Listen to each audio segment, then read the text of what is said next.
Fifth sum, when two coins are tossed, what is the probability that two heads are obtained? So ரெண்டு காயினை வந்து toss பண்ணுறாங்க, அதுலேயுமே head விழுந்தது அப்படின்னா அதுக்கான ப்ராபபிலிட்டி என்னன்னு கேட்டிருக்காங்க. So sample space when two coins are tossed.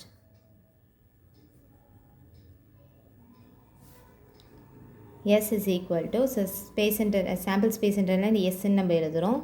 ரெண்டு காயின்றதுனால HH, HT, TH, TT அப்படின்னு ஹெட்டையும் டெய்லையும் நம்ம எழுதிக்கலாம். இப்போ N of S என்னென்னா 4. இப்போ வந்து இங்கே என்ன கேட்டிருக்காங்கன்னா ரெண்டு ஹெட்டு மட்டும் இருக்கணும் அப்படின்னு சொல்லி கேட்டிருக்காங்க. அதனால் ஈவெண்ட் ஆஃப்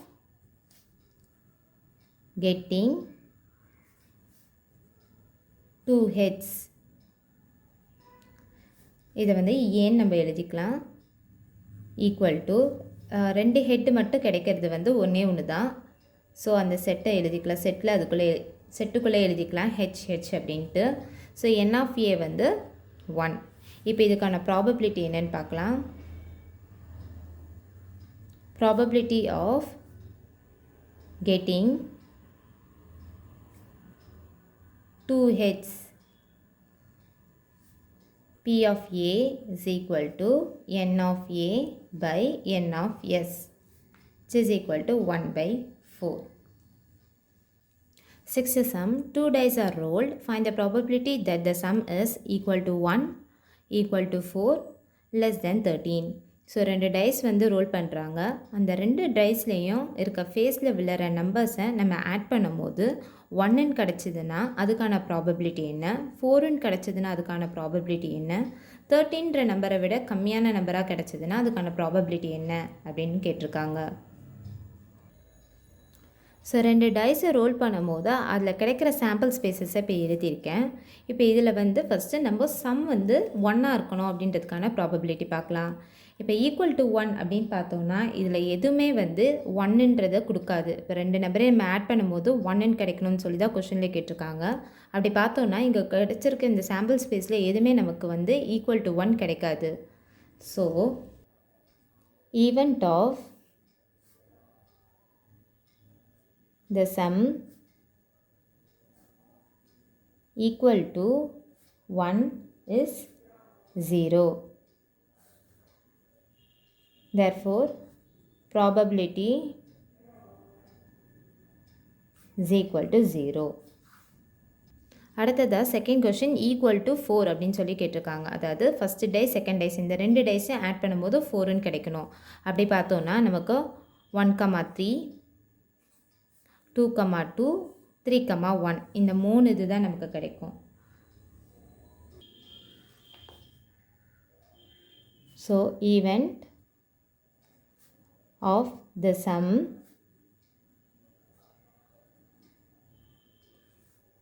ஈக்குவல் டு 4 இதுக்கு பார்க்க போகிறோம். இந்த ஈவெண்ட்டை நம்ம பின்னு ரெப்ரசன்ட் பண்ண போகிறோம். அப்போ செட்டுக்குள்ளே என்ன வரும்னா 1,3, 2,2, 3,1. அப்போ N of B is equal to 3. இப்போ இதுக்கான probability P of B is equal to N of B by N of S. So N of B 3 divided by S. So N of S என்றது இதுதான் 36. 3 by 36. இதை நம்ம cancel பண்ணும்போது 1 by 12 அப்படின்றது கிடைக்குது. அடுத்த event of the sum less than 13 அப்படின்னு கேட்டிருக்காங்க. ஸோ இந்த சாம்பிள் ஸ்பேஸில் இருக்க இந்த ரெண்டு டைஸையும் நம்ம ஆட் பண்ணும்போது நமக்கு எல்லாமே வந்து 13ன்ற வேல்யூவை விட கம்மியாக தான் கிடைக்குது. அதனால் சம் லெஸ் தேன் 13 வந்து 36ன்னு நம்ம எடுக்க போகிறோம். ஸோ சின்ற ஈவெண்ட் வந்து 36ன்னு நம்ம கண்டுபிடிச்சிட்டோம். அப்போ N of C is equal to 36. இப்போ இதுக்கான probability P of C is equal to 36. P of C is equal to N of C by N of S, which is equal to 36 by 36 equal to 1. இதுதான் இந்த ப்ராபபிலிட்டிக்கான value. Seventh sum, a manufacturer tested 7,000 LED lights at random and found that 25 of them were defective. If a LED light is selected at random, what is the probability that the selected LED light is a defective one? So ஒரு manufacture பண்ணுற கம்பெனியில் 7,000 LED lights வந்து ரேண்டமாக test பண்ணுறாங்க. அதில் 25 வந்து டிஃபெக்டிவாக இருக்குது, ப்ராப்ளமோடு இருக்குது அப்படின்னு கொடுத்துட்டாங்க. இப்போ வந்து நம்ம என்ன கண்டுபிடிக்கணும்னா, ஒரு எல்இடி லைட்டை ரேண்டமாக எடுத்தாங்கன்னா அந்த எல்இடி லைட் வந்து டிஃபெக்டிவாக இருக்குது அப்படின்னா அதுக்கான ப்ராபபிலிட்டி என்ன அப்படின்னு கேட்டிருக்காங்க. ஸோ இங்கே வந்து 7,000 வந்து எல்இடி லைட்ஸ் இருக்குது. So number of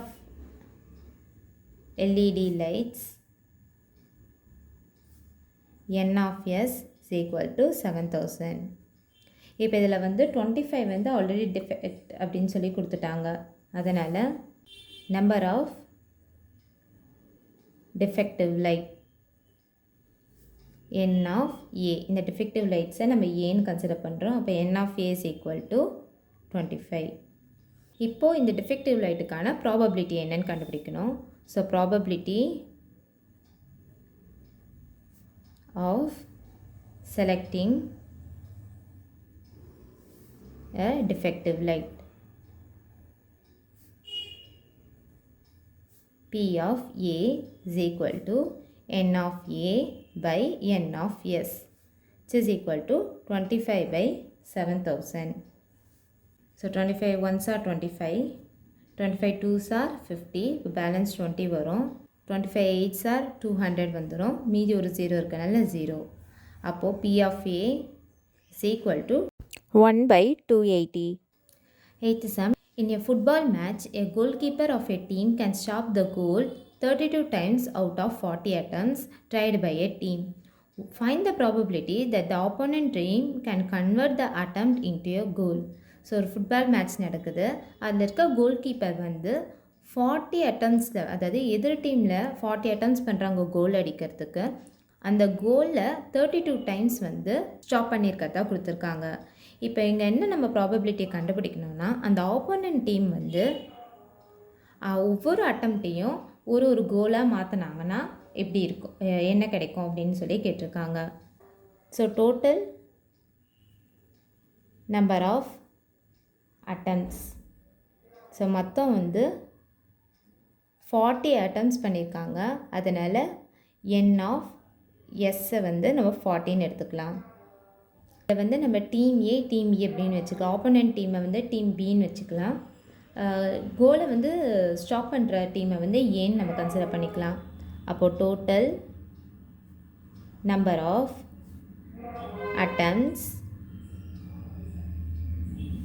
by team A, n of A is equal to 32.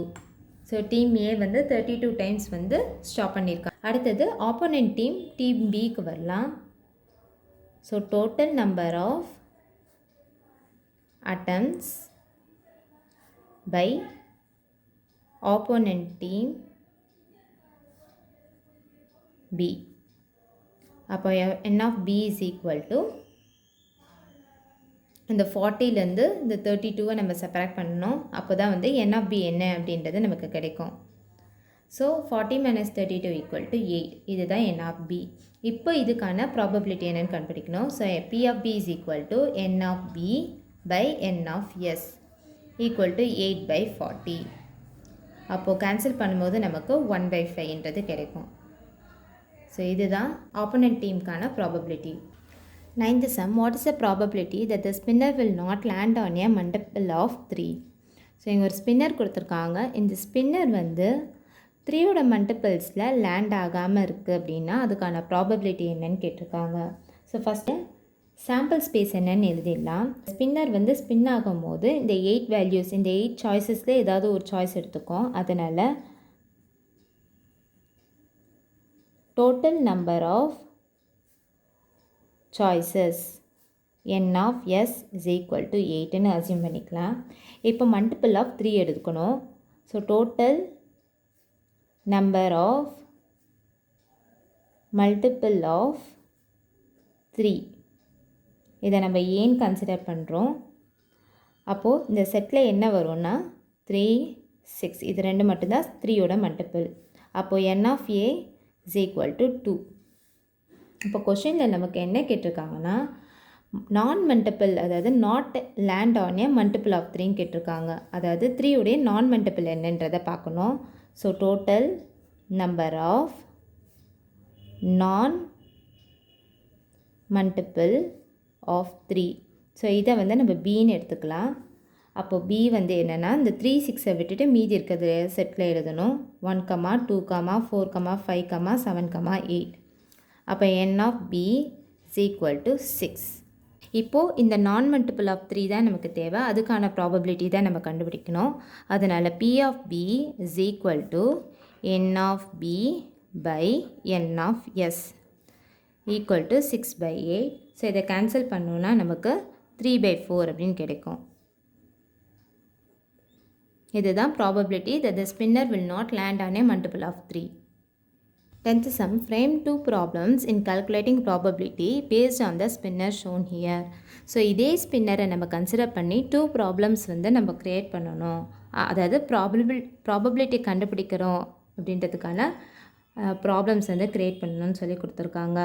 So இதில் வந்து நம்ம சிம்பிளான ஈஸியான கொஷின் என்ன கேட்கலாம் அப்படின்னா ஈவன் நம்பர்ஸ் பற்றியும் ப்ரைம் நம்பர்ஸ் பற்றியும் நம்ம கேட்கலாம். So first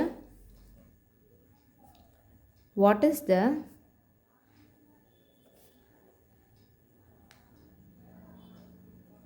probability that the spinner will land on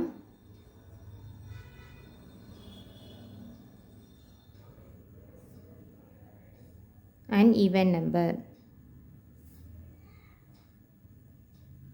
அடுத்த சிம்பிளான கொஸ்டின் என்ன எழுதலாம்னா வாட் இஸ் த